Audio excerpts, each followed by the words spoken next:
Happy Finance Friday, everyone. I'm Tom, and this is Tom's Money Magic. Today I'm going to be talking about some of the major misconceptions around debt.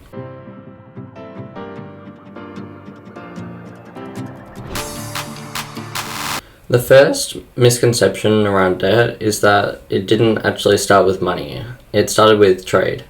Debt is the word given to you owing somebody something. And before money came around, you might ask someone for a cow now in return for giving them 3 pigs next year, for example. Until you've given them those 3 pigs, you would still be in debt to them, still owing them something. And you may have heard in movies that some people might say that they're in debt to the other person if they get out of a tricky situation. That might be the other person taking the blame for something or saving them from a life or death situation. The modern interpretation of the word debt would be if you owe someone money, usually in return for them lending you money in the form of a loan, or it could be through the concept of buy now, pay later. Because through buy now, pay later, you can buy something in the moment and then pay for it later over 3 months. So until you've fully paid off that object, you'd be in debt to the company. There are actually different types of debt. 4 categories that most cases of debt would fall under. These categories are secured, unsecured, revolving, and mortgage.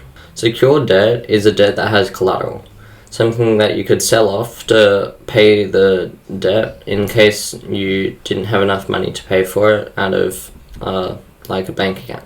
This could be a property or other things such as a vehicle like boats, cars, or any other vehicles that you might own.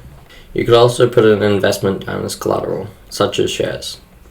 Secured debts usually require a financial examination to verify how trustworthy you'll be when paying the repayments. And this is called a credit profile.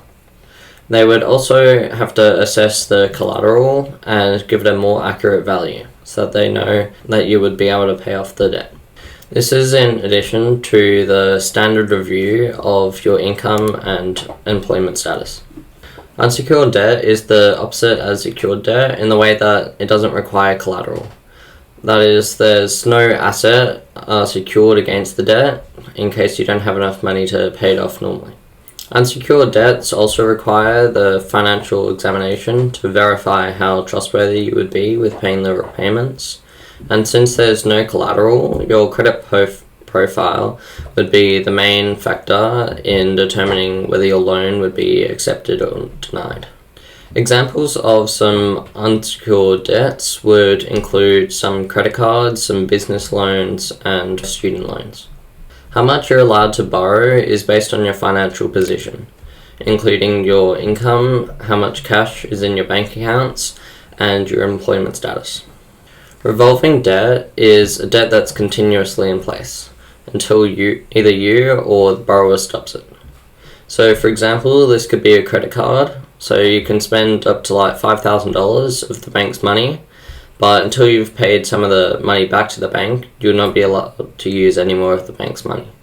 So once you pay $500 back to the bank, you would then be allowed to go out and spend another $500 on other things. Mortgage debt is pretty easy to understand, as most people have probably heard of the word mortgage and know what it means. So it's a loan that you would take out to purchase a property. Mortgage debt is a type of secured debt, although the collateral would be the property itself. So it's classified into its own type. To have an application for a mortgage accepted, the lender would have to use your credit profile as well as other key things about your income, as I mentioned with the other types of debts.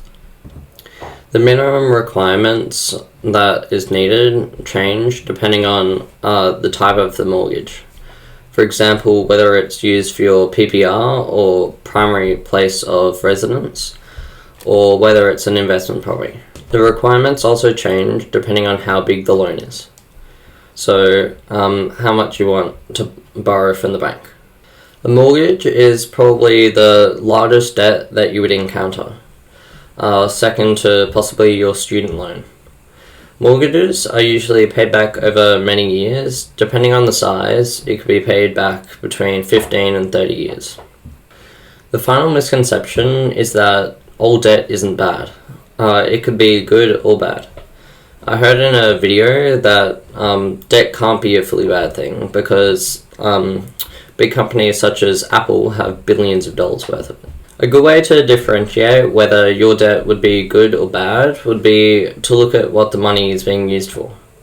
Bad debt would be if you're lent money to pay for something that would go down in value. This might be a car loan, a personal loan, or a credit card. But the good debt is money that helps you do something.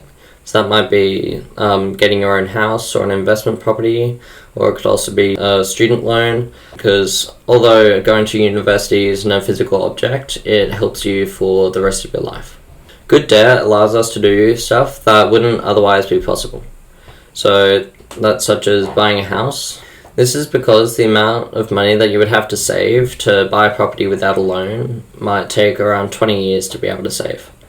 This is due to both not having much money left over each year after all your expenses and paying taxes are taken away from that income from your job or anything else, and also due to the property prices rising over time due to inflation. A lot of the time, the property will go up in value faster than you can actually save money. That's all for me today. Please hit the like button down below and subscribe for more content. Feel free to check out my website and other videos if you'd like to learn more about finance. See ya!